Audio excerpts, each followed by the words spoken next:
신도원님께서 사망하셨습니다. 사인은 심근경색입니다. 나는 비교적 행복한 삶을 살아왔다.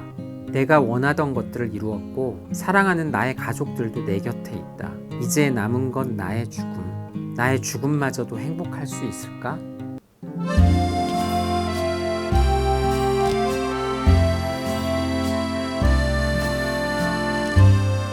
메멘토 모리, 죽음을 기억하라. 인간은 누구나 죽는다는 사실을 기억하라라는 뜻의 라틴어입니다. 우리는 누구나 자신이 죽는다는 사실을 알고 있지만 평소에는 죽음에 대한 생각을 지워버리고 일상의 삶을 사는 데 집중합니다. 그러다가 가까운 사람의 죽음을 접할 때 우리는 비로소 나의 죽음을 생각하게 됩니다. 이렇게 지우고 떠올리고를 반복하다가 마침내 준비 없이 죽음과 맞닥뜨리게 되는 것입니다. 오늘 제가 여러분께 던지는 질문은 바로 이것입니다. 행복한 인생은 살아있을 때의 행복만으로 완성될 수 있을까요? 제 대답은 NO입니다. 그럼 행복한 인생의 마침표는 무엇이 되어야 할까요? 행복한 인생을 완성시키는 비밀의 열쇠를 찾기 위해서 까라마조프의 형제들로 여러분을 안내하겠습니다. 소설 까라마조프의 형제들은 러시아의 대문호 도스토예프스키가 남긴 마지막 작품이죠. 문학사에서 최고 걸작 중 하나로 평가받습니다. 이 소설의 주요 등장인물은 아버지와 4명의 아들입니다.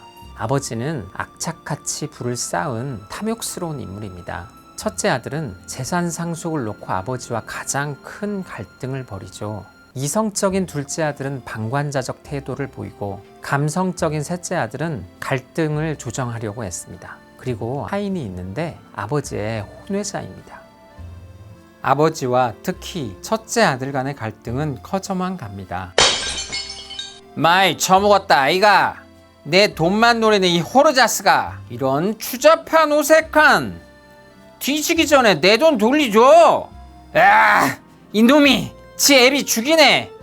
제발 살려줘.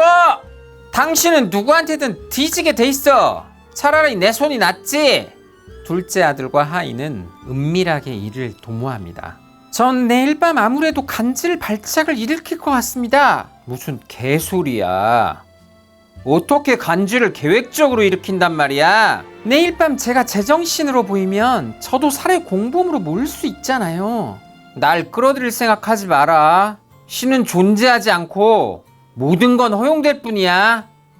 결국 탐욕과 분노가 절정에 이른 어느 날 밤 아버지는 싸늘한 주검으로 발견됩니다. 이제 남겨진 자들은 어떻게 되었을까요?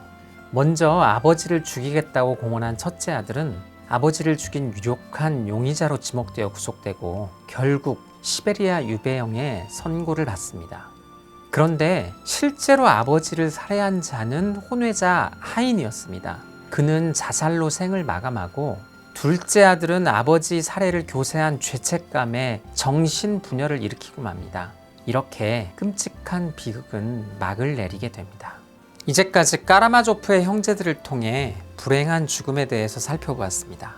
그런데 이것이 단지 소설이나 영화 속 이야기인 걸까요? 2019년 우리나라 이혼과 상속에 관한 통계를 살펴보면 상속 소송 건수가 이혼 소송 건수를 앞지르고 있습니다. 상속의 소송 그리고 조정건까지 합친다면 상속 분쟁이 6만 3천여 건입니다. 여기에 2019년 사망자 수가 30여만 명임을 감안해 본다면 5가족 중에 한 가족이 상속으로 인해 법정까지 간다고 추측해 볼 수 있습니다. 저는 서두에서 이렇게 말씀드렸죠. 행복한 죽음은 행복한 인생을 완성시키는 마침표이다. 어떤 사람이 행복한 삶을 살아왔더라도 그의 죽음이 불행을 잉태한다면 그 인생을 행복했다고 말할 수 있을까요? 이제까지 제 이야기에 공감하셨다면 여러분은 이런 의문이 드실지도 모르겠습니다. 불행한 죽음이 뭔지는 알겠는데 그렇다면 행복한 죽음이란 무엇일까? 저는 행복한 죽음을 3가지로 정의해 보겠습니다. 첫 번째, 고통 없는 죽음입니다. 죽음에 대한 본인 스스로의 결정이 존중되고 적절한 의료 행위를 통해 육체적인 고통을 최소화하는 죽음을 뜻합니다. 두 번째, 부담이 없는 죽음입니다.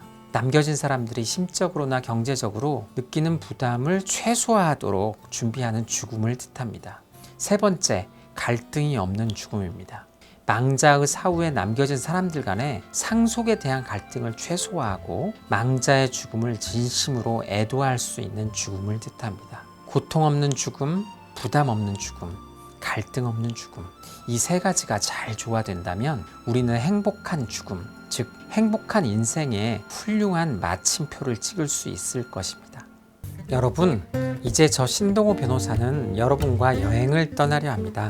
행복한 인생을 완성하는 마침표, 행복한 죽음을 찾아 떠나는 여행입니다. 여러분도 이 여행의 동반자가 되어 주시겠습니까? 당신의 고통 지우개 신동호 변호사였습니다.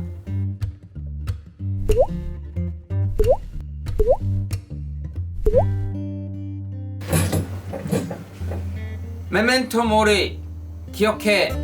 너도 죽는다는 사실을. 컷. 끝났어? V